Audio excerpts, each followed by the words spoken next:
오늘 말씀은 마가복음 9장 42절부터 50절 말씀을 가지고 생명 넘치는 삶을 위하여 라는 제목으로 오늘 말씀을 드리겠습니다. 이제 제가 기도할 때 예배당에서 2층에서 주로 기도를 합니다. 벌써 기도한 지 한 달 반이 다 돼가네요. 이제 2층을 돌아다니면서 걸어 다니면서 이렇게 하다 보니까 한강 쪽으로 이제 다래나무가 보입니다. 근데 이제 전혀 싹이 안 보이더니 어느 때부터가 싹이 서서히 나오기 시작하고 오른쪽 절반이 먼저 나오고 왼쪽 그 다음에 나오고 그래서 그러는구나 했는데 어느새 이제는 다들 입이 푸르러져 가지고 나올 만큼 잎들이 다 나온 것 같습니다. 죽어 있는 것 같은 나무에 새싹이 나듯이 참 어렵고 힘든 시기들을 거쳐서 결국은 생명은 생명력을 나타내게 되어 있습니다.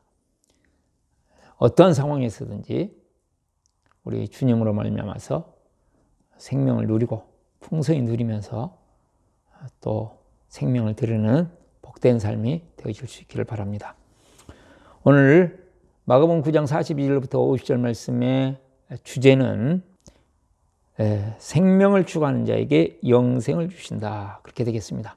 생명을 추구하는 자에게 영생을 주신다. 자, 다 같이 한번 하겠습니다. 시작. 생명을 추구하는 자에게 영생을 주신다. 마가복음 9장 42절부터 50절 말씀을 통해서 우리에게 뭘 말씀하면 생명을 추구하는 삶을 살아야 된다 하는 것을 궁극적으로 말씀하고 계십니다. 제가 늘 말씀드렸지만 하나님의 본질은 무엇일까 했을 때 그건 사랑입니다. 그러나 더 근본적인 하나님의 본질 중에 본질은 무엇일까 했을 때 그것은 생명입니다.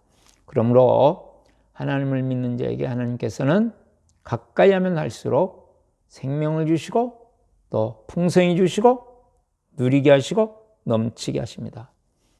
그럼에도 불구하고 우리가 신앙생활을 하면서 우리의 마음과 우리의 삶에 생명력이 떨어지는 경우들이 있습니다. 그렇다면 왜 우리의 마음과 우리의 삶에 생명력이 사라질까요? 그것은 생명의 원리를 잘 알지 못하는 것이 이제 첫 번째 이유겠죠. 그래서 우리가 생명의 원리, 어떻게 하면 우리의 삶에 생명력이 넘치게 하는 삶을 살 수 있을까 하는 원리를 아는 것과 함께 원리를 알아도 잘 되지 못하는 것은 실천하지 않기 때문입니다. 제가 나름대로 이렇게 하면 되겠구나 하고 알고 있지만 실천하기는 그렇게 쉬운 것이 아닌 것 같습니다. 제가 몸 관리를 좀 잘해야 되겠다 하는 생각을 했습니다. 그리고 나름대로 운동도 하고 이렇게 하다가 너무 이제 일정이 힘들어지니까 운동도 하기 싫어지고 그 시간에 좀 쉬고 또 먹는 것도 매우 좀 불규칙적이 되고 그랬습니다. 그러다가 이제 이번 기간을 거치면서 여러 가지 제 몸에 아픔이 와가지고 상당히 힘든 기간을 보냈고 이제 거의 다 회복이 됐습니다.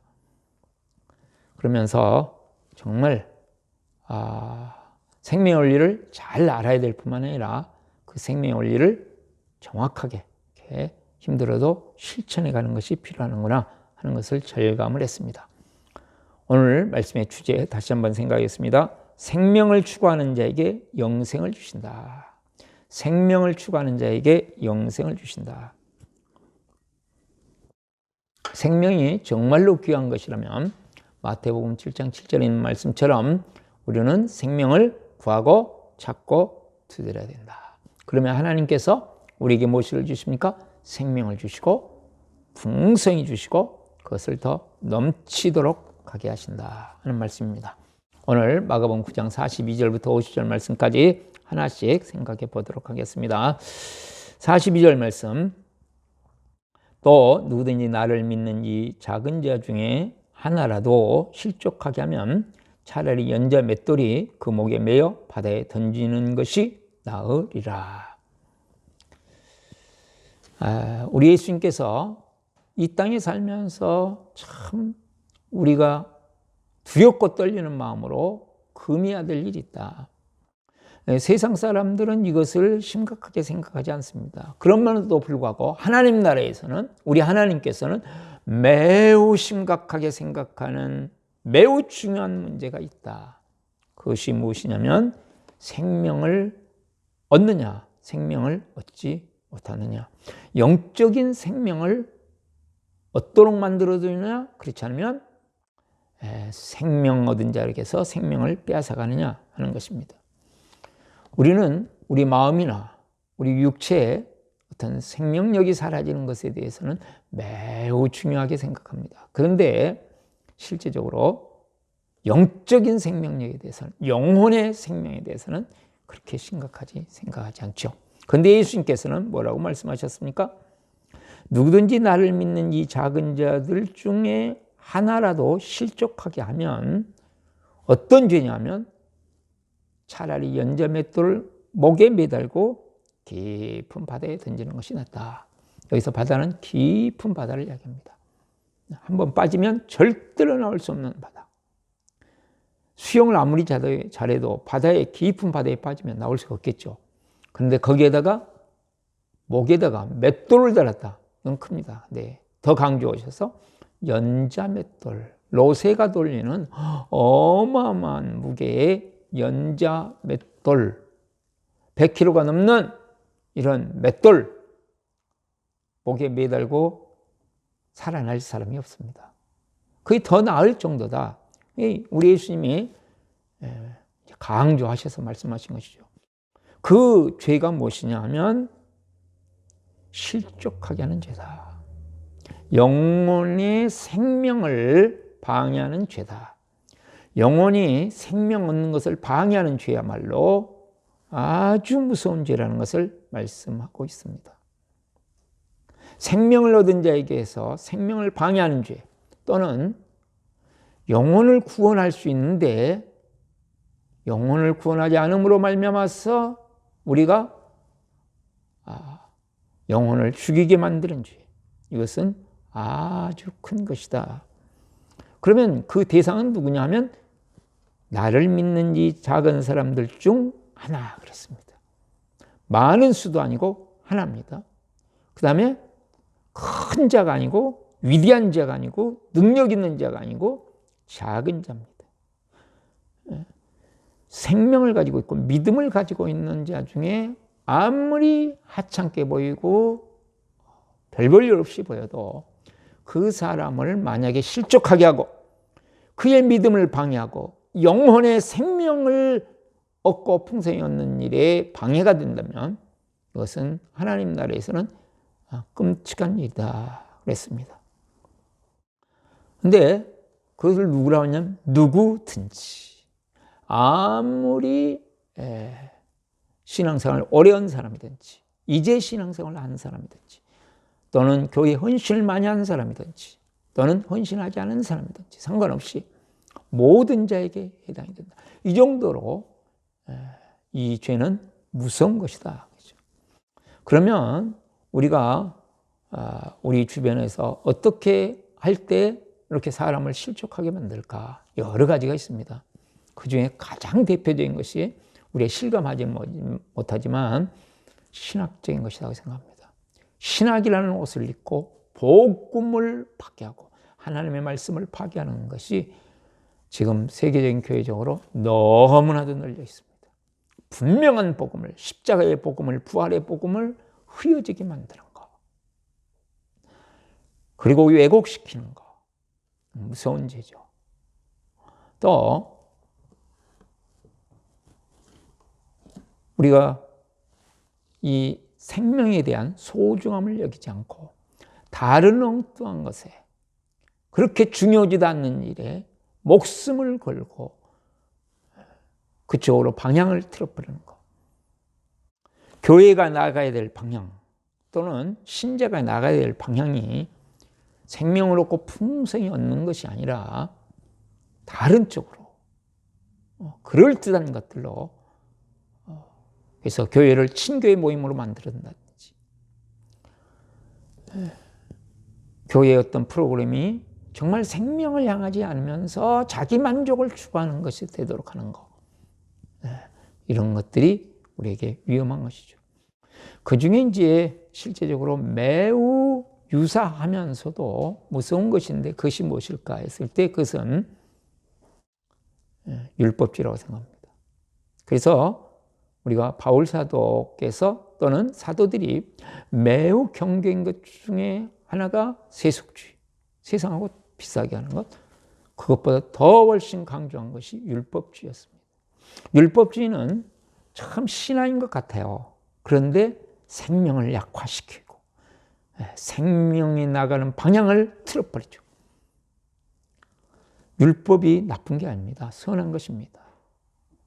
그러는데 그 율법이 우리들에게는 실제적으로 유대인들에게는 매우 또 초대교회는 매우 그것이 중요한 문제였지만 우리들에게는 윤리도덕의 문제입니다.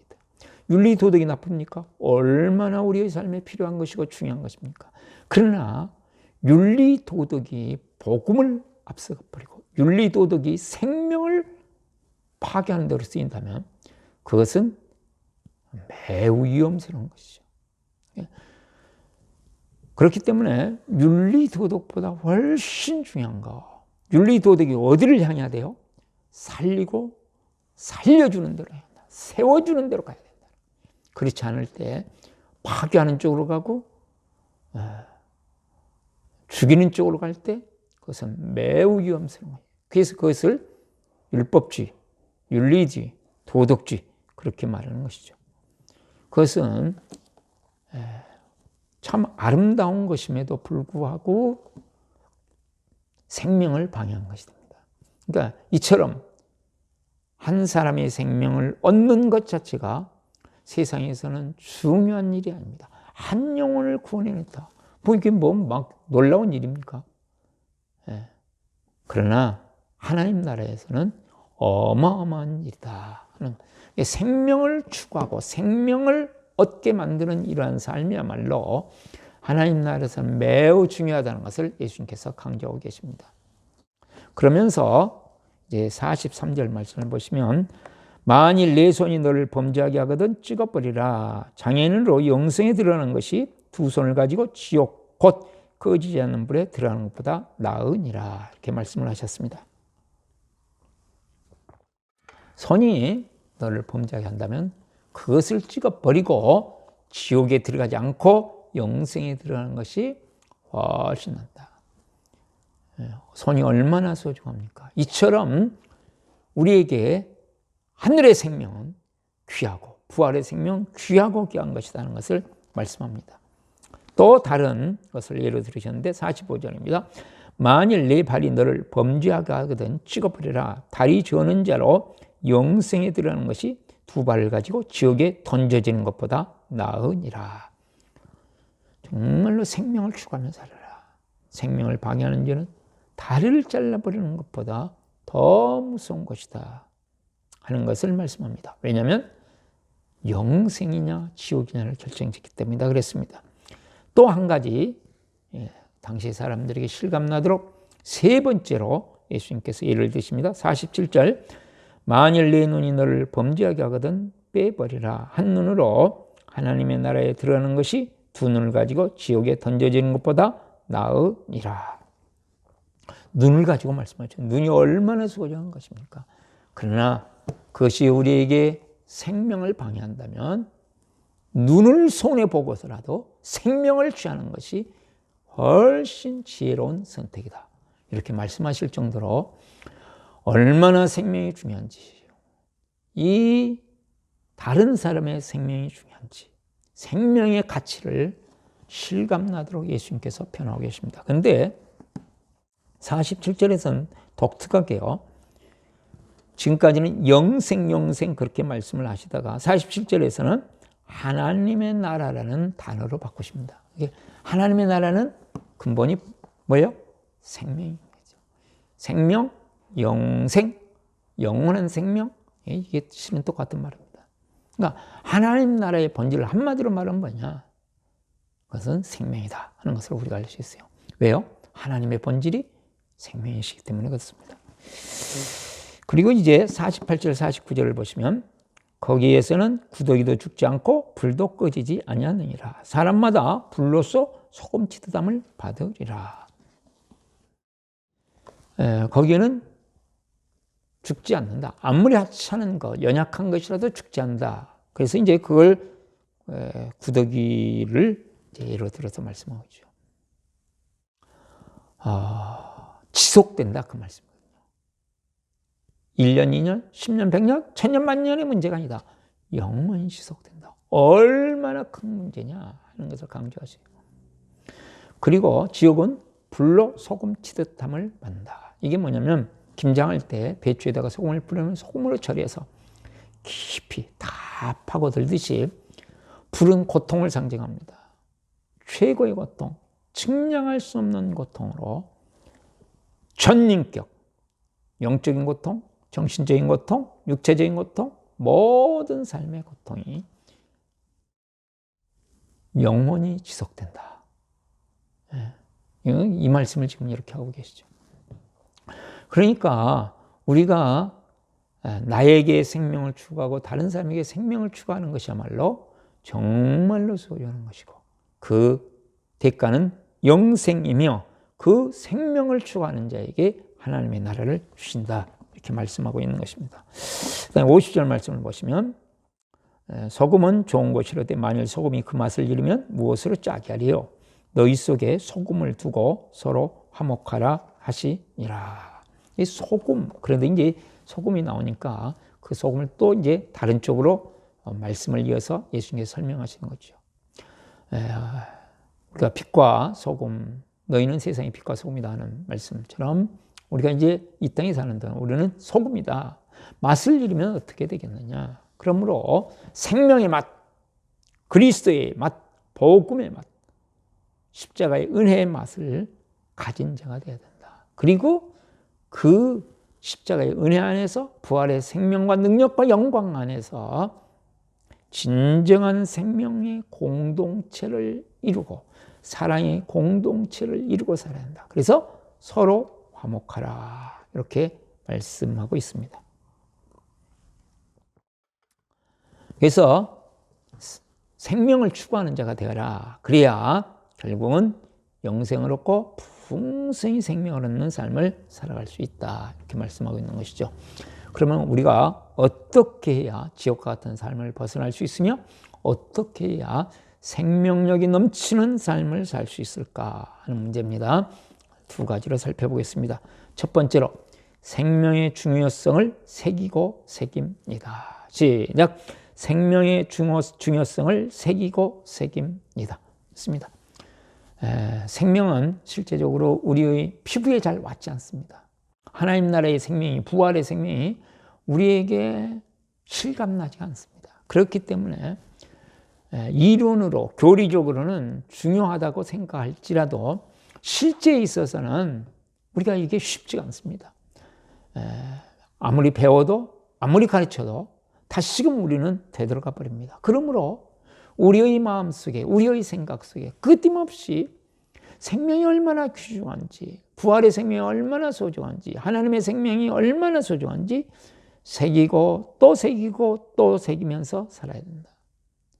우리가 42절, 43절 말씀을 보시면 이미 보았던 말씀처럼 이 세상에서 정말 하찮고 별 볼 일 없는 사람이라 할지라도 그에게 생명을 빼앗는 것은 이 세상의 어떤 도둑보다 악랄한 도둑이며 생명을 빼앗는 것은 어떤 살인자보다도 악랄한 살인자다. 이것이 우리 주님께서 내리신 결론이거든요. 그러므로 나의 생명도 다른 사람의 생명도 소중하게 새기고 이것을 마음에 새기고 새기면서 살아야 된다.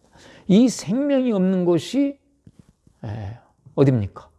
그것이 지옥이거든요. 그러므로 지옥을 나시는 주님께서 우리가 생명을 추구하는 삶을 살아가는 것이 얼마나 소중한지를 말씀하셨기 때문에 마음에 새기고 또 새기고 듣고 또 듣고 말하고 또 말하고 끊임없이 우리는 생명을 추구하며 살아야 된다 하는 말씀이겠죠. 자, 이번 코로나 사태가 우리나라에서 또 세계에서 언제 끝날는지 아직은 알 수 없습니다. 치료제가 나오니 어찌 하는 말도 있지만 어떻든 간에 코로나 사태가 끝나고 나면 이전과는 다른 삶이 될 것이다 하는 많은 의견들이 있습니다. 국가 간에도 이전과 같은 그런 시대가 아닐 것이다. 정치적으로도 완전히 다른 시대가 올 수가 있다. 경제적으로도 우리가 지금까지 가졌던 원리와는 다른, 또 사회적으로도 인간관계적으로도 이렇게 다를 것이다. 또 신앙적으로도 아마 이번을 끝나고 나서 상당한 변화들이 있을 것으로 생각합니다. 근데 실제적으로 이것보다 훨씬 큰 변화, 그것이 뭐예요? 이 세상에서 다음 세상으로 가는 것이죠. 다음 세상에서는 극명한 두 세계로 갈라지는 것. 이것을 예수님은 너무나도 잘 알고 계시기 때문에 이 땅에 사는 동안에 정말 지혜로운 사람은 어떻게 살아가는 사람이냐? 옳고 그름을 가지고 살아가는 것도 중요합니다. 또 이 세상에서 풍요로운 삶을 살아가는 것도 중요합니다. 그러나 생명을 추구하는 삶을 살아야 된다. 앞으로 우리의 상황이 어떻게 바뀌든지 간에 우리는 어디로 돌아갈 것인가? 십자가의 사랑으로 돌아가고 부활의 생명으로 돌아가야 될 것을 우리는 마음에 새겨야 될 것을 생각합니다. 어떤 상황이 올지라도 상황보다 훨씬 중요한 것은 우리의 마음, 우리의 생각, 우리의 시선이 하나님의 사랑, 하나님의 생명에 고정되는 것이구나. 그래서 생명을 목말라하고 배고파하고 그래서 구하고 찾고 두드리는 삶으로 다른 사람에게도 생명이 이렇게 소중한 줄 알고 다른 사람의 생명을 위해 기도하고 섬기고 그러한 삶이 이루어질 수 있기를 바랍니다. 자, 우리가 생명 넘치는 삶을 살려면 생명의 가치를 아주 중요하게 생각하고 이것을 새기고 또 새기면 살아야 된다는 말씀이었습니다. 두 번째는 생명의 공동체를 세워 나갑니다. 시작. 생명의 공동체를 세워 나갑니다. 50절 말씀을 보시면 소금은 좋은 것이로되 만일 소금이 그 맛을 잃으면 무엇으로 이를 짜게 하리요. 너희 속에 소금을 두고 서로 화목하라 하시니라. 서로 화목한, 서로 사랑하는, 생명을 두고 서로 사랑하는, 생명을 목적으로 하고 서로 사랑하는, 사랑함으로 생명을 서로 주고받는 진정한 공동체를 만들어라. 예수님께서는 개인적인 말씀을 수없이 말씀하십니다. 그러나 결정적일 때, 또 이 땅을 떠나가실 때 우리 예수님은 항상 결론을 어디로 가냐면 공동체로 갑니다. 개인이 중요합니다. 그러나 공동체 안에서의 개인이어야 된다는 말씀을 계속 강조하고 계신 거죠. 다른 말로 하면 개인주의가 얼마나 무서운가. 생명을 약화시키고 하나님의 나라를 파괴하는데 개인주의가 매우 무서운 죄인 것을 알 수 있도록 말씀하고 계신 겁니다. 하나님께서는 처음부터 우리에게 공동체를 이루도록 창조하셨습니다. 왜냐하면 하나님 성부 성자 삼위일체 완전한 공동체이시기 때문에 공동체 안에 하나님은 풍성히 거하시고 공동체를 통해서 하나님의 하나님 되심을 드러나기 때문입니다. 그러므로 예수님께서도 내가 너희에게 새 계명을 준다. 내가 너희를 사랑하지 너희도 서로 사랑하라. 이렇게 말씀을 하셨죠. 하나님께서 초대교회를 이루실 때도 교회를 형성해 가는데 어떤 한 사람만을 쓰시지 않습니다. 공동체로 전체를 이루도록 하십니다. 그러니까 나에게 생명이 중요할 뿐만 아니라 다른 사람에게 생명이 중요하다. 그리고 서로 사랑함으로 생명을 이렇게 세운다. 그러면 반드시 무엇이 생겼어요? 공동체가 이루어지는 것이죠. 공동체를 이루어가면 우리가 이제 목장을 해보셔서 하시고 교회를 이루면서 하시지만 우리가 개인적으로 내 의견을 어느 때는 내려놔야 되고 내 생각을 내려놔야 되고 내 목표를 내려놔야 되고 내 방법을 내려놔야 되고 손해볼 때가 참 많습니다. 그러나 공동체 정신 무엇입니까? 내가 살고 우리가 죽으면 우리가 죽고 나도 죽는다. 긍정적인 측면으로 내가 죽고 우리가 살면 우리가 살고 나도 산다. 내가 사는 길, 우리가 사는 길, 내가 죽는 데 있다는 것이죠. 그러므로 반드시 부활의 생명은 십자가의 사랑을 통과해서 오는 것이죠. 십자가를 통과하지 않는 부활은 없습니다. 그래서 우리가 진정한 하나님의 나라를 위해서는 공동체를 위하여 나를 내려놓고 사랑의 공동체, 생명의 공동체를 이뤄가는 것이죠. 그래서 이제 제가 전도를 배울 때 예심전도라는 것에서 몇 가지 이렇게 실감나는 예화를 듣는데 그 중에 하나가 뭐냐면 콩자루가 되지 말고 메주가 되자. 그렇죠? 콩자루는 서로 안에 있는 것 같지만 다양한 소리들, 그러니까 소리가 그냥 수없이 나죠. 그러나 메주가 되면 하나가, 정말로 하나가 되기 때문에 진정한 하나가 되는 것, 내가 깨어진 하나가 되는 것. 하나님께서는 군인을 들어 쓰시기도 하시지만 실제는 군대가 되기를 원하십니다. 공동체가 되기를 원하시는 것이죠. 이제 다음 주일부터 우리가 주일 연합 예배를 이렇게 예배당에서 드리고 또 참여하지 못하신 분들에 대해서는 당분간 이렇게 지금과 똑같은 형태로 각 목장별로 모여서 예배를 드리려고 합니다. 준비를 잘 한 가운데 상황 속에서 정말 더 생명 넘치는 우리의 신앙생활이 될 수 있도록 이렇게 어떻게든지 해나가려고 하는데 주일 연합 예배를 시작으로 그 다음에 상공부 다 시작하고요. 그 다음에 새벽 기도도 하고 수요 예배도 드리고 그러고 하려고 합니다.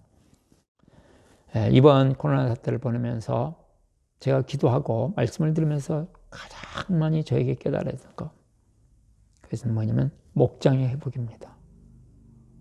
하나님 나라의 회복은 핵심이 무엇이었느냐 하면 십자가 부활의 복음의 회복이면서 또한 공동체 회복이다.